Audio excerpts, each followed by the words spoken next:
1991 TV YouTube-յան ալիքում ուղիղ խոսքն է բարև ձեզ։ Ընտրությունների արդյունքները շարունակում են բազմաթիվ հարցեր առաջացնել, որովհետև շատերի համար անհասկանալի է, թե ինչպես պատահեց, որ իշխող կուսակցությունը կարողացավ 50% ձայն ստանալ այն դեպքում, երբ անգամ ամենապրոիշխանական սոցհարցումների համաձայն իրենց առավելագույն վարկանիշը 35% էր, այդպիսին էին նաև էքզիտ պոլի արդյունքները եւ այլն։ Մի խոսքով հասկանալի է, որ բազմաթիվ աղաղակող անարդարություններ են եղել, դրանցից շատերը արդեն ֆիքսվում են, հասկանալի է, որ եթե հետագայում լուրջ քննություն իրականացվի այդ հարցերի վերաբերյալ, իսկապես ահավոր փաստեր ի հայտ կգան զանգվածային ընտրակեղծիքների մասին։ Բայց առայժմ հասարակությանը հուզող ամենակարևոր հարցը այն է, թե արդյոք ընդդիմադիր ուժերը կվերցնեն մանդատները եւ կմտնեն խորհրդարան։ Ընդ որում քիչ չեն նաեւ կարծիքները, որ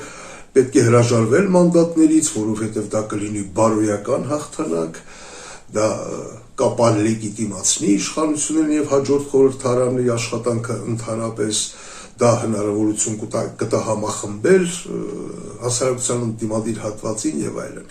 Մի խոսքով, այսինքն այս հարցը քննարկում է բարոյական հարթությունում, որպես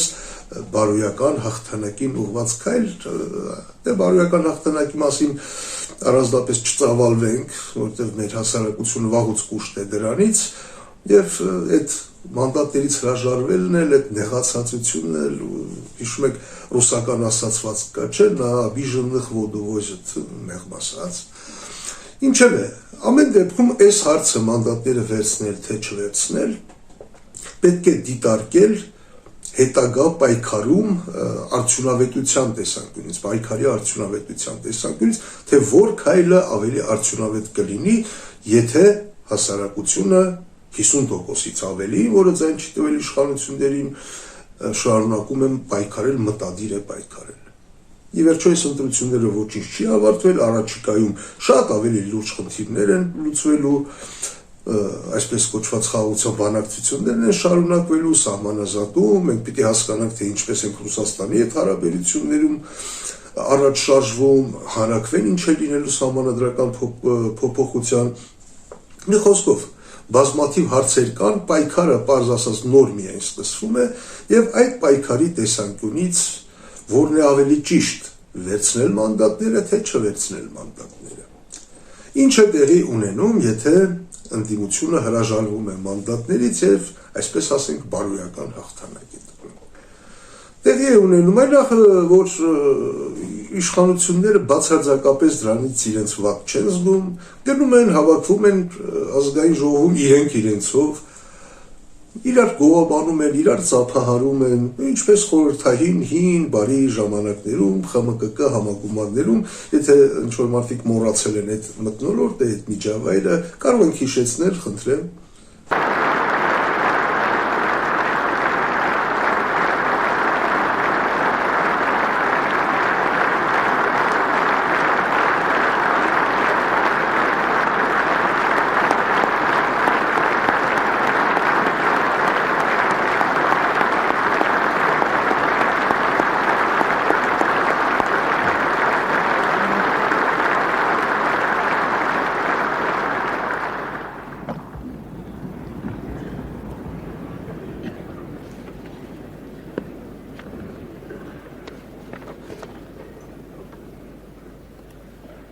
Товарищи делегаты,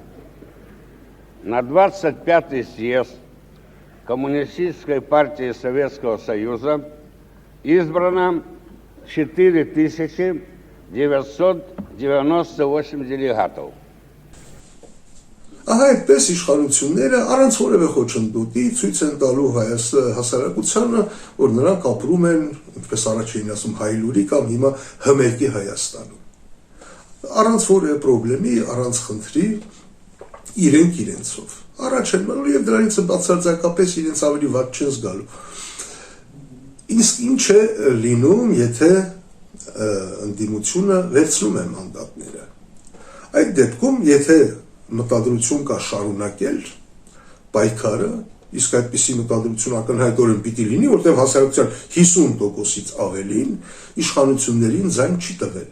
Եվ այս իշխանությունները լեգիտիմության հետ կապված մեղմ ասած լուրջ խնդիրներ ունեն։ Եթե որոշում են պայքարը շարունակել, ապա խորհրդարանական ամբիոնը, խորհրդարանական հարթակը դրանում կարող է շատ էական, շատ լուրջ դեր խաղալ։ Ի վերջո 40% ձայն ունեցող ընդդիմությունը, խորհրդարանում 40% ներկայացված ընդդիմությունը կարող է այդ ամբիոնը օգտագործել իր պայքարը արդյունավետ դարձնելու համար, ինչպես օրինակ սրանից 8 տարի առաջ արեց նույն քաղաքացիական պայմանագիրը, երբ դեռևս ընդդիմությունը եւ խորհրդարանում ուներ 8%-ից էլ քիչ ներկայացվածություն։ Եթե մոռացել եք ինչպես են օգտագործում, խնդրեմ հիշեցնենք։ Ընդհանրապես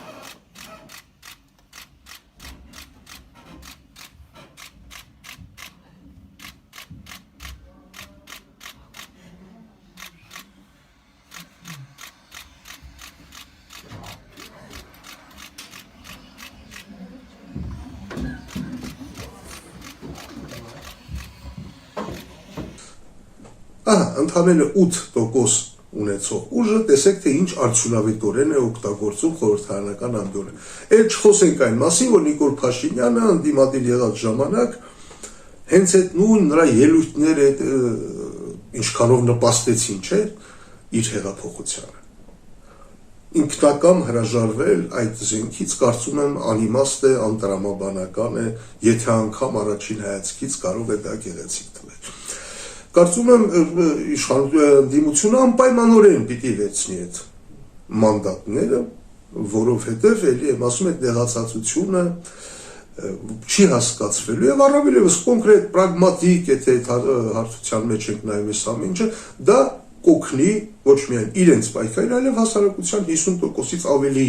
պայքարին, այսինքն հասարակության մեծամասնության պայքարին, որտեղ այն խնդիրները, որոնք կանգնած են Հայաստանի առջև, դրանք որևէ տեղ չեն կորել։ Այդ խնդիրները մնում են եւ խորանալու են։ Ինչ պիտի անենք, եթե ունենանք, այսպես ասած, հմեկական, միատարր, կոմունիստական ծափահարող միակուսակցական փաստացի ազգային ժողով եւ հայտնի չէ որտեղ, հայտնի չէ ինչ մեթոդներով պայքարող ընդդիմություն։ Ինչ վերաբերում է բարոյական հաղթանակին, որը իհարկե նույնպես կարևոր է, տեսեք, եկեք անկեղծ խոսենք, այդ ովքեր այդ կոչ են անում այդ մանդատներից հրաժարվել, դրա մեջ մի քիչ էլ նախանձի չկամության տար կա, որովհետև ասում են դե մենք ազգային ժողովում չեք, ինչի՞ պիտի դուք էլ լինեք, չեն ասում իհարկե այդ մասին, բայց նաև այդ ենթատեքստը կա։ Դե բացի այդ էլ ասում են, հայ դուք գնում եք, փաստորեն ստացվեց, որ դուք մանդատների համար էիք պայքարում, այդ ձեր կոմֆորտի համար էիք պայքարում, այդ ձեր բարձր աշխատավարձերի համար էիք պայքարում։ Այստեղ արդեն այդ բարոյական հարցը լուծելու հնարավորությունը կա եւ բարոյական հաղթանակ տանելու։ 40 կամ քիչ ավել падգամավորներ են ընդդիմադիր, դրանք ստանալու են, չգիտեմ, աշխատավարձով պարգևաճար վերիվ ամեն մեկը 1 միլիոն դրամ կամ մի քիչ ավել, մի խոսքով ամսական 50 միլիոն դրամ, խորհրդարանական ուժերն էլ, խորհրդարան անցած ընդդիմադիր ուժերն էլ, երկուսն են թե երեքն են դեռ հայտնի չի, բայց երեքն էլ կարծես թե առանձնապես շատ աղքատ չեն, սոցիալապես անապահով չեն, առանց պրոբլեմի կարող են այ իրենց այդ բոլոր падգամավորների ամսական աշխատավարձերը եւ պարգևավճարները ոչ թե հրաժարվել, այլ պարզապես վերցնել եւ փոխանցել որևէ հիմնադրամի, առանց բացառության բոլորը միասին։ Այնտեղ աղքատ մարդ չկա եւ առավելևս աղքատ ուժի ներկայացուցիչ падգամավոր չկա։ Այ դա կլինի բարոյական հաղթանակ։ Եվ այդ դեպքում որևէ մեկը չի կարող ասել, գիտեք, դուք գնացել եք այդ ընդեղ ուղղակի հանգիստ աշխատավարձ տնակ, չէ։ Այ դա եւ բարոյական կողմը կապահովի եւ կնպաստի հետագա պայքարում հաջողությանը, որովհետեւ խորհրդարանական այդ շատ կարեւոր ամբիոնը կօգտագործվի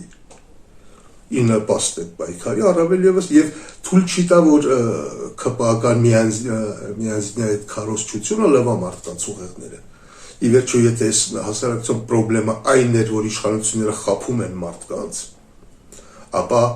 պետք է ոչ թե փորձել ավելի լավ խափել նրանց, այլ առաջին հերթին թույլ չտալ, որ նրանք խափեն եւ բացահայտել այդ ստերը։ Իսկ դրա համար լավագույն հարթակը ի թիվս այլ հարթակների խորհրդարանական ամբիոնն է։ Այսօր այս կարգը կհանդիպենք